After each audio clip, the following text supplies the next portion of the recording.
तो स्वागत है आप लोग का class 10 political science chapter number 2 federalism. इसमें हम लोगों ने फेडरलिज्म का मतलब और बाकी सब चीज़ जान गए हैं। अब हम इसका पार्ट 2 पढ़ेंगे जो कि है डिसेंट्रलाइजेशन इन इंडिया। ठीक है, तो चलिए स्टार्ट करते हैं। ये सारे चीज़ हम लोग पढ़ चुके हैं। अब हम लोग पढ़ेंगे यहाँ से decentralisation in India, third tier of governance. क्या होता है डिसेंट्रलाइजेशन? अगर आपके घर में एक ही आदमी सारे डिसीजन को ले रहा है तो उसको सेंट्रलाइजेशन बोलेंगे। क्या बोलेंगे? सेंट्रलाइजेशन। तो वही जितने डिसीजन है वो सब खुद ब खुद ले रहा है। लेकिन अगर वो आप सबको मिलाकर डिसीजन ले ले, सबको मिलाए, सबको अभी पॉइंट जाने, तो उसे डिसेंट्रलाइजेशन कहते हैं। इस सबको बराबर रखते हैं। तो डिसेंट्रलाइजेशन इन इंडिया क्यों? तो देखो, डिसेंट्रलाइजेशन अगर इंडिया के पॉइंट ऑफ व्यू से अगर बात करेंगे तो ये पंचायती राज सिस्टम को कहा जाता है, जो लिखा हुआ है थर्ड टियर ऑफ गवर्नेंस। आपको पता होगा कि फेडरलिज्म जब हम लोग पढ़ रहे थे तो मैंने बोला था कि 1 और 2 लेवल ऑफ गवर्नमेंट होना चाहिए। तो 2 लेवल तो हम लोग जान चुके हैं, सेंटर और स्टेट। लेकिन थर्ड लेवल भी होता है जो कि इंडियन कॉन्स्टिट्यूशन में पहले नहीं था, लेकिन 73 और 74 अमेंडमेंट के बाद, मतलब कॉन्स्टिट्यूशन को बदलने के बाद हमने उसे ले आए। ठीक है, तो देखिए इसका डिफिनेशन क्या है। When power is taken away from central and state government and given to local bodies, जब सेंट्रल और स्टेट गवर्नमेंट का कुछ पावर, क्योंकि सारा पावर तो इन लोगों के पास है, लेके और लोकल बॉडीज को और उसके नीचे कुछ लोकल बॉडीज को दे दिया जाए, तो उसे हम लोग बोलते हैं डिसेंट्रलाइजेशन। ठीक है, अब इसका जरूरत क्यों है? मैंने पहले ही बताया कि हमारा एक स्टेट जो है वो साइज में है यूरोप के कुछ स्टेट कंट्रीज के बराबर। हमारा एक स्टेट यूरोप के कुछ कंट्रीज के बराबर है और कुछ बड़े भी हैं। इसलिए एक स्टेट में भी एक लैंग्वेज के लोग, एक पहनावे के लोग, एक रीजन के लोग नहीं रहते। वहां पर भी बहुत सारा डाइवर्सिटी है। सेंट्रल लेवल पर तो डाइवर्सिटी अकोमोडेट करने के लिए हमने फेडरलिज्म लाया, लेकिन स्टेट लेवल पर अगर हमें डाइवर्सिटी अकोमोडेट करना हो, हर डाइवर्सिटी को साथ लेकर चलना हो, तो हम क्या करेंगे? हम लाएंगे decentralisation, third tier of governance. उसके नीचे भी गवर्नमेंट बनाते हैं कि जो छोटे छोटे एरियाज है उस एरियाज में अपने हिसाब से वो रूल करें, अगर डिफरेंट कल्चर रहते हैं तो। और ये डिफरेंट कल्चर रहते हैं, इसका एग्जांपल आप देख सकते हैं। जैसे आंध्र प्रदेश से अभी तेलंगाना अलग हुआ, बिहार से झारखंड अलग हुआ, तो स्टेट में भी डिवीजन है, इसलिए स्टेट डिवाइड हो रहे हैं। ठीक है, क्यों हमें डिसेंट्रलाइजेशन करने की जरूरत है और एक लेवल ऑफ गवर्नमेंट ला के क्यों इतना लंबा प्रोसेस करना? ठीक है, पहला, states in India larger than European country in area as well as population. हमारे जो इंडिया के स्टेट्स है वो यूरोपियन कंट्रीज के कुछ स्टेट से भी बड़े हैं। जैसे महाराष्ट्र जर्मनी की इक्वल है एरिया में, सोचिए। और पॉपुलेशन वाइज देखा जाए तो यूपी रशिया के बराबर है। अकेला एक यूपी स्टेट पूरे रशिया के पॉपुलेशन के बराबर।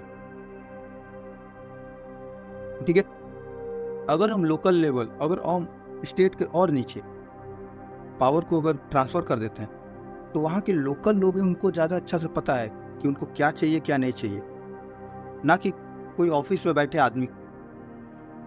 एक गांव में किसी को क्या चाहिए ये उनको अच्छे से पता है कि उनको एग्रीकल्चर में बढ़ावा चाहिए या वहाँ का घर हालत ख़राब है या हमारा गली नहीं है। ये लोकल लोगों को ज़्यादा अच्छे से पता रहता है, या ये तो आप महसूस कर ही रहे होंगे। ठीक है, तो लोकल अंडरस्टैंडिंग उसमें आ जाएगी डिसीजन में। ठीक है,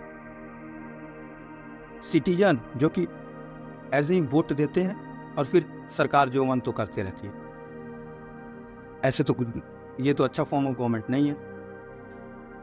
तो अब उनको एक्टिव पार्टिसिपेंट बना दिया जाए, वो भी डिसीजन मेकिंग में कुछ साथ दे। इसलिए अगर पावर ट्रांसफर हो जाएगा नीचे की तरफ और स्टेट से भी नीचे की तरफ, तो उन लोगों को भी मौका मिलेगा और ज़्यादा लोग जुड़ पाएंगे सरकार से।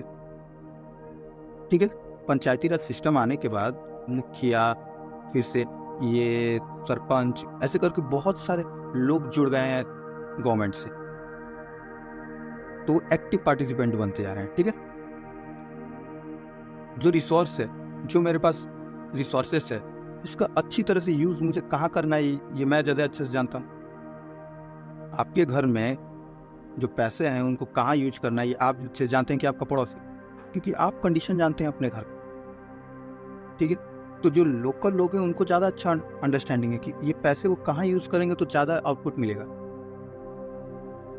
ठीक है। तो अगर ये आए क्वेश्चन की डिसेंट्रलाइजेशन क्यों करना, तो आप ये 4 पॉइंट लिखेंगे, ठीक है।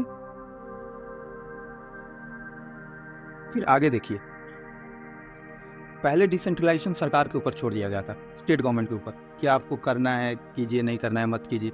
वो बहुत सारे सरकार खुद से डिसेंट्रलाइजेशन किए थे और 3rd ईयर ऑफ गवर्नेंस लाए थे, लेकिन उनके मन के ऊपर था, इलेक्शन कभी करवाते थे कभी नहीं करवाते थे।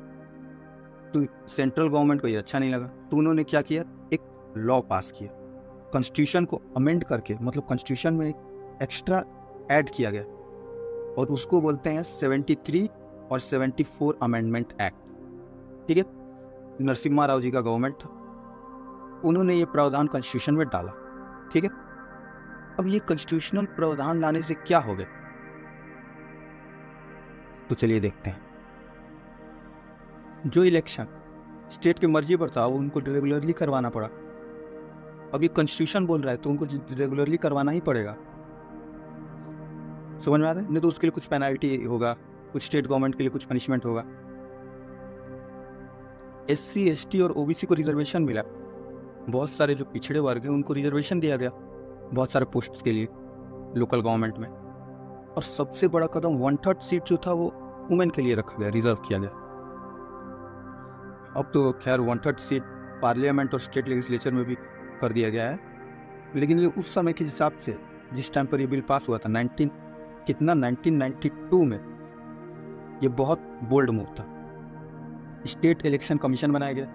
इलेक्शन कमीशन ऑफ इंडिया है जो सेंटर में वर्क करता है और सेंटर के सारे इलेक्शन और स्टेट के सारे इलेक्शन का ध्यान रखता है, क्योंकि स्टेट से नीचे भी जो इलेक्शन होंगे तो उसमें हर स्टेट के बारे में जानना, उसका अंडरस्टैंडिंग लेना, उस हिसाब से इलेक्शन करवाना, तो ये बहुत बड़ा हैक्टिक टास्क है, ठीक है। तो इसलिए उन लोगों ने क्या कि हर स्टेट में एक स्टेट इलेक्शन कमीशन बना दिया कि स्टेट के नीचे के जितने इलेक्शन है ये सब स्टेट इलेक्शन कमीशन है, और उन लोगों के साथ पावर और रेवेन्यू शेयर करना कंपलसरी कर दिया। पावर और रेवेन्यू कंपलसरी शेयर करना होगा उन लोगों के साथ, ठीक है। पहले उनका मन होता था तो वो देते थे स्टेट गवर्नमेंट, लेकिन अब नहीं। अब स्टेट और सेंटर दोनों को कुछ ना कुछ फंड्स लोकल गवर्नमेंट को देना है ताकि वो अच्छे से उसका यूज कर पाए और अपने डेवलपमेंट कर पाए। अब कुछ भी कर दो ऐसा तो नहीं हो कि वो परफेक्ट हो जाता है, कुछ ना कुछ प्रॉब्लम उसमें रह जाते हैं। तो प्रॉब्लम क्या है, अभी भी ये पैसे के मामले में सेंटर स्टेट पर ही डिपेंडेंट है, क्योंकि लोकल टैक्सेशन नहीं होता। अब गांव के लोगों को अपने ही आदमियों से टैक्स लेने के लिए बोला जाएगा तो हिचकिचाते हैं, टैक्स नहीं लेते हैं, ठीक है। म्यूनसिपालिटी में तो ऐसे ये अर्बन एरियाज में टैक्स कलेक्शन अच्छा है, लेकिन रूरल एरियाज में टैक्स कलेक्शन उतना अच्छा नहीं है, तो उनको स्टेट और सेंटर के ग्रांट्स पर जो वो देते हैं पैसा उसी पर डिपेंड रहना पड़ता है। पावर का क्लैरिटी नहीं है। अब जो लोकल लेवल गवर्नमेंट है उसमें भी बहुत सारा लेवल है, उसमें भी नीचे नीचे लेवल बनाया हो कि ये सरपंच, ये मुखिया, ये जिला पार्षद, हम आगे पढ़ेंगे, तो उनमें हर का पावर क्या क्या रहेगा क्लियरली डिफाइन नहीं किया गया, ठीक है। इंफ्रास्ट्रक्चर, ऑफिस तक नहीं है बहुत सारे पंचायत का, और उनके पास कंप्यूटर का सुविधा नहीं है, इंफ्रास्ट्रक्चर ही नहीं है कि वो अच्छे से वर्क कर, और स्टाफ, ट्रेंड स्टाफ ये भी नहीं है, ट्रेंड स्टाफ उसकी भी कमी है। देख रहे हैं आप ये सब प्रॉब्लम्स। अब चलिए एक ओवरव्यू ले लेते हैं लोकल लेवल गवर्नमेंट। ये देखिए, ये पंचायती राज लोकल सेल्फ गवर्नमेंट, ऊपर रूरल लिखा हुआ है। विलेज लेवल पर ग्राम पंचायत, ग्राम सभा और सरपंच, मतलब रूरल जो पंचायती राज उसको 3 लेवल में बांटा गया है, विलेज लेवल पर, ब्लॉक लेवल पर और डिस्ट्रिक्ट लेवल। विलेज लेवल पर ये सारे फंक्शनरीज हैं, ब्लॉक लेवल पर ये सारे फंक्शनरीज और डिस्ट्रिक्ट लेवल पर जिला पार्षद जो कि चुना जाता है जनरल, ठीक है। तो ये मैं आपको डिटेल में इसको समझने की जरूरत भी नहीं है, ठीक है। जितना दिया हुआ है उसको एक बार रीड कर लीजिए, उतना आपके लिए काफ़ी है। देखो एग्ज़ाम का प्रेशर अलग, और आपको मैं एक्स्ट्रा बताते चलूँ इसके बारे में, तो ये अभी आपको जानने की जरूरत नहीं है। अगर आपको जानना है तो आप कमेंट में ज़रूर लिखें, मैं इसके लिए एक डेडिकेटेड वीडियो बना। लोकल गवर्नमेंट अर्बन में देखा जाए म्यूनसिपालिटीज, और छोटे टाउन्स के लिए म्यूनसिपालिटी होते हैं, और म्यूनसिपल कॉरपोरेशन बड़े सिटीज़ के लिए जैसे दिल्ली, मुंबई, चेन्नई, तो म्यूनसिपालिटी के हेड होते हैं म्यूनसिपल हेड, चेयरमैन या चेयरपर्सन, और बड़ी बड़ी सिटीज़ के हेड होते हैं मेयर। तो आप लोगों ने देखा किस तरह से थर्ड लेवल ऑफ गवर्नेंस भी हो सकता है। हमने इसमें क्या क्या पढ़ा, एक क्विक ओवरव्यू दे दूँ। डिसेंट्रलाइजेशन होता क्या है, क्यों डिसेंट्रलाइजेशन जरूरी है, डिसेंट्रलाइजेशन को कॉन्स्टिट्यूशनल बैकिंग कब दिया गया, फिर उसका इफेक्ट क्या हुआ अमेंडमेंट का, प्रॉब्लम्स अभी भी क्या है, और एक छोटा सा ओवरव्यू लिया। ठीक है, थैंक्स वीडियो को देखने के लिए लास्ट तक। और अगर आपने पहला पार्ट नहीं देखा है तो जाके एक बार उसको भी देख लीजिए, ताकि आपको एक होलिस्टिक अंडरस्टैंडिंग हो जाए।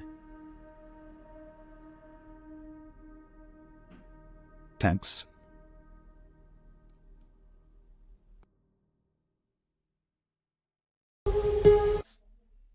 तो शुक्रिया मेरे वीडियो को लास्ट तक देखने के लिए।